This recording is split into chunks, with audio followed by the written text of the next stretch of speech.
I'm your host, Savannah McIntosh, and we are back with the EventBuzz podcast presented by Purplepass. Meet Megan Bendtzen, better known as the Doctor of Fun. She has made it her mission to infuse fun back into the corporate mindset so people are more engaged and happier at work. Known for her signature leadership development game shows, she has studied leadership, communication, engagement, and personal growth for over 18 years.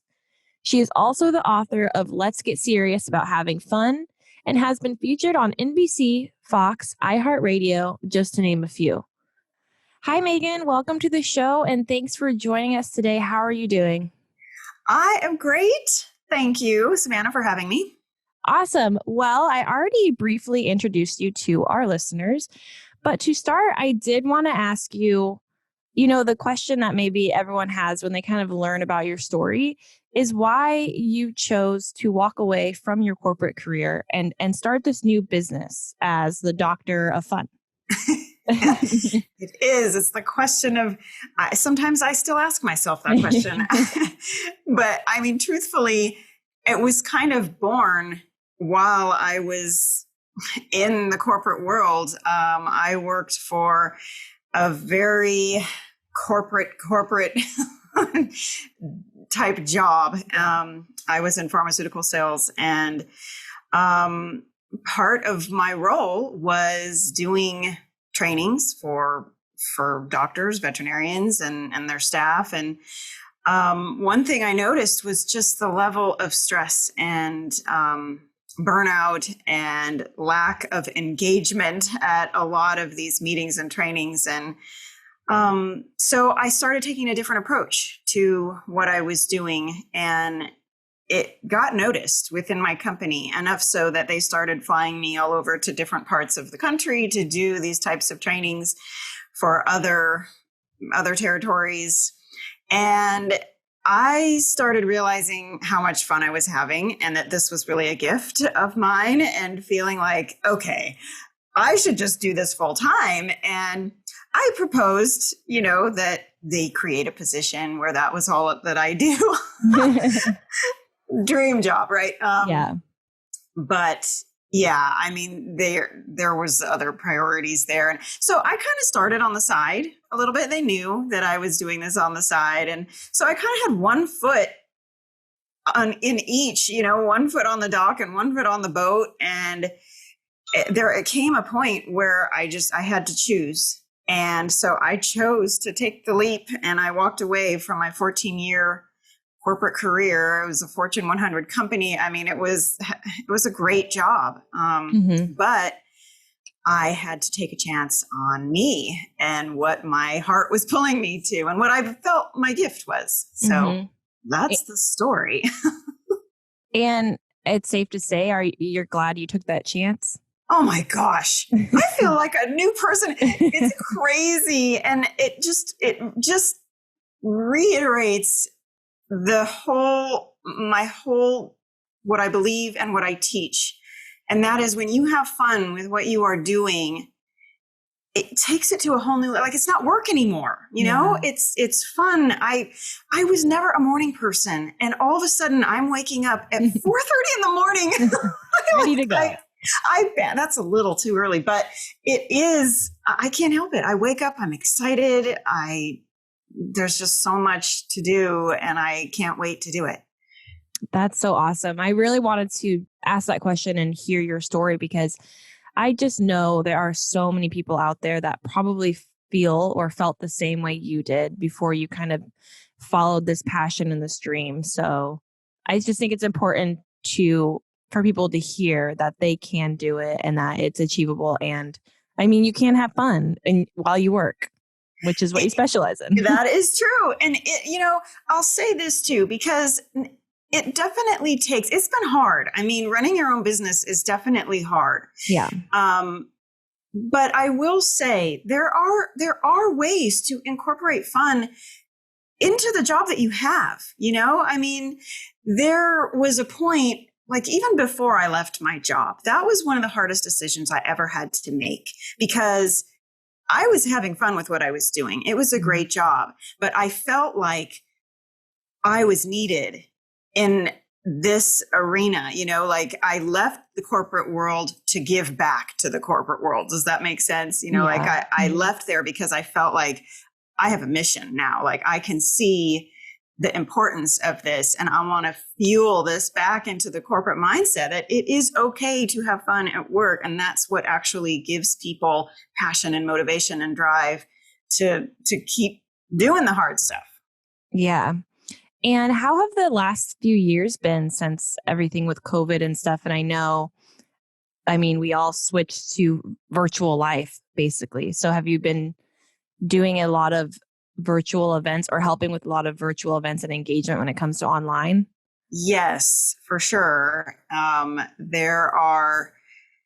Zoom fatigue is a real thing. And a lot of different strategies with making online meetings fun, hosting a lot of online meetings for different businesses. But yes, also doing some live stuff, which has been great, especially recently, getting a lot more into being in person again. Yeah. And at least right now, I see a big pushback, not just from virtual events and conferences, but meetings within companies, like you mentioned, Zoom. Employees don't want to sit on a long lecture style meeting. So I wanted to ask, what are some strategies you might have for making meetings fun, whether that's with clients or employees, but that are virtual? Yes. Yeah. Well, like you said, we're finally able to start coming together again and having live meetings, but there's still plenty of us that are meeting virtually. And we're also in a time where people have sort of become work zombies. We're overdosed on stress and have really bad BO, and that's burnout. So if you're a meeting planner, I think it is super important to know about some of these stats. So in the US right now, companies lose $550 billion every year from lack of engagement. And 61% of people are burned out on the job, and 81% say that they're considering leaving their jobs. So when it comes to meetings, we really need to step up our game because we cannot be suffering from lack of funitis.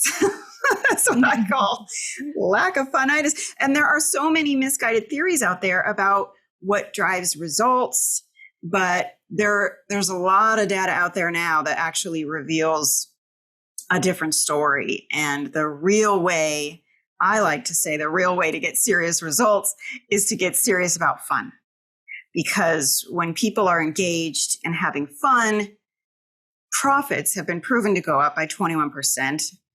Turnover goes down by 59%. These stats are real and they're huge and impactful. Morale goes up, motivation goes up, people buy in. And that's usually the whole purpose of having a meeting, is to get people bought in. So I like to suggest to turn your meetings into weedings, because it's not just about you. It's not just a me thing, it's a we thing. So don't be chairman of the board, BORED. Yeah, that's true. And the other thing, in regards to, we've gotten so comfortable with working virtually. I am also seeing, I've been talking to my sister, and this is happening to her with her work. They're getting their employees to return back to the office. And I was wondering if you also had any tips for kind of how can businesses make this transition better for their employees, and bringing them back, because I know a lot of people aren't, it's the office. No one wants to go in. It's not associated with a good time or fun, Right. Right. It's called work. That's part of the problem, is we call work. Yeah. Yeah. So, there's so many different things you can do. And just in regards to meetings, because a lot of companies, when we're gathering again or calling people back into the office, they're still holding meetings. I can't remember the numbers, but I know during the pandemic, like the number of meetings that people attended, like doubled or tripled, something crazy, And so as people are coming back into the office, we've lost our social skills, some of us, because we're so used to just being checked out or just on a computer screen in a little box. So I always say, if you can get people involved. So if you're holding a meeting, it doesn't always have to be focused on the work part of it. And this is where a lot of employers and managers have a really hard time, because they feel like if we're not focused on work all the time, then we're goofing off and work's not getting done. Yeah. But what the data shows is that when you allow people a little leeway and a little fun, they are so much more productivity goes up. We're more motivated. So I like to, you can inject random trivia. People love winning. You can have little games or contests. And it's really a great way to get attention when people are typically checking out during a meeting, is to throw some random trivia question up on the board. And if you don't want to spend money on prizes, I've done this before. You give out prizes. They have to reach in a basket, and you have a bunch of little pieces of paper that have a prize or written on it. And I've done silly things like a free hug or a pat on the back from everyone around you, or a standing ovation, and it's just to make people laugh and get people That's cute. Feeling like, okay, this isn't so serious. Because when people are allowed to just be themselves and, not be so hard on themselves, they're more willing to try new things, to be more innovative, not so worried about making mistakes. Yeah. But there's a lot of advantages to just, easing off the micromanagement and creating an atmosphere of trust. Yeah, I totally agree. I am not a serious person. So when I'm in a super professional environment, it's not my cup of tea. So I agree with that. I would be way more relaxed if there's games and interacting, and it's okay to have fun. But that's me. Everyone's different, but yeah, I agree. Well, and I think that, people just want to feel like, people want to feel comfortable, and I think we produce our best work when we're in our zone, and so if we feed people things that allow them to be in their zone, rather than forcing people to operate in these boxes or the set of rules, it takes away from a lot of that creativity. Music is another great way to, break the ice, to get people. It brings energy and can shift a mood in a heartbeat. I love incorporating music into. Yeah. And I was just learning a little bit about you and looking at your website. And you mentioned your signature leadership development game shows. Can I ask what those are? That sounds great. It sounds great. I love games. Let's just start with that. And I have been making games my whole life. My mom has funny stories. When I was a little kid, and I'd be on the floor of my room, and she could never find the tape. And I always, had the tape. I was making some crazy game. Anyway, so I love creating ways for people to learn in a fun way. And I have created these different, I call them leadership development game shows. And what I can do with that, it's basically your classic game shows, Wheel of Fortune, Family Feud, Jeopardy, Who Wants to Be a Millionaire. I can actually take your content. So if you're a company, you're trying to do a training for your staff, I can plug that information into these game shows. And so it makes the training that much more fun and interactive. Or I have my own topics, and I'm a huge believer in personal growth and personal development. And so I have different topics that, I call leadership development. And so I can incorporate those into game shows. And so it makes, here we are playing a game show, but people are actually learning about personal responsibility and accountability and communication and things that are important and vital to better business. So that's what those are. I mean, it sounds great.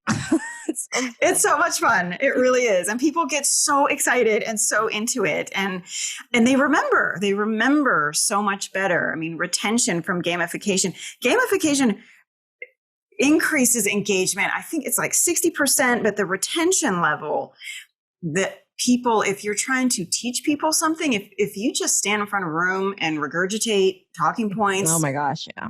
Yeah. It's in one ear and out another. So gamification is a tremendous way to get people engaged, remembering, and having fun.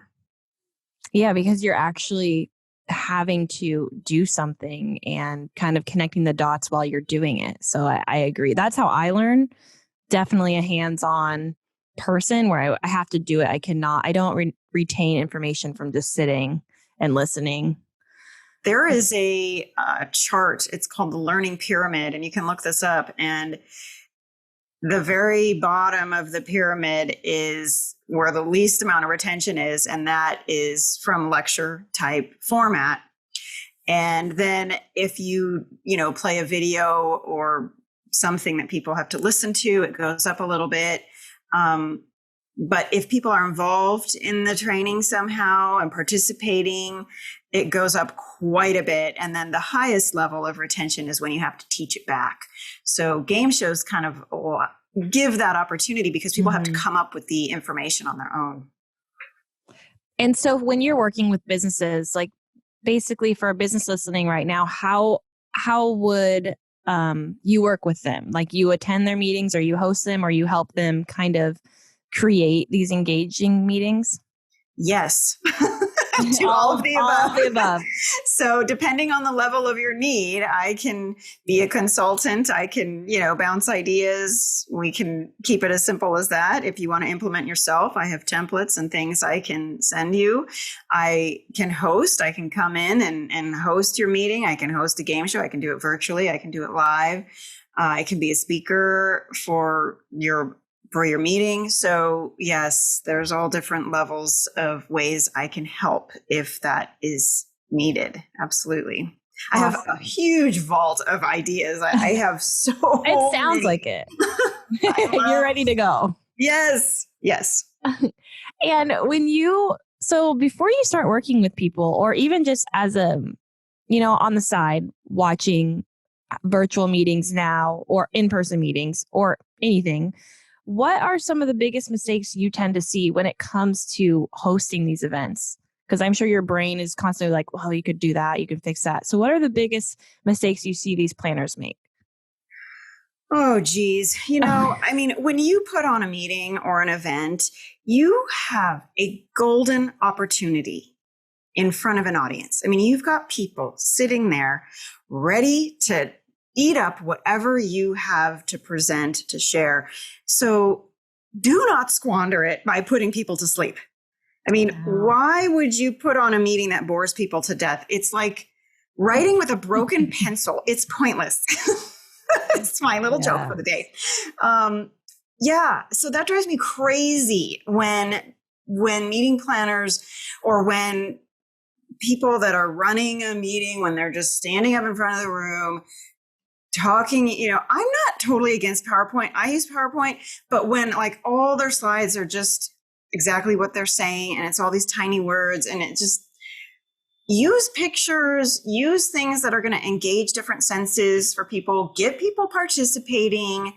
That kind of stuff drives me crazy. I don't know how often you look out at your attendees to see how engaged they are. Are they sitting up and leaning in? Are they showing emotion? Or are they checking their phones? Or are they slouching down in their seats?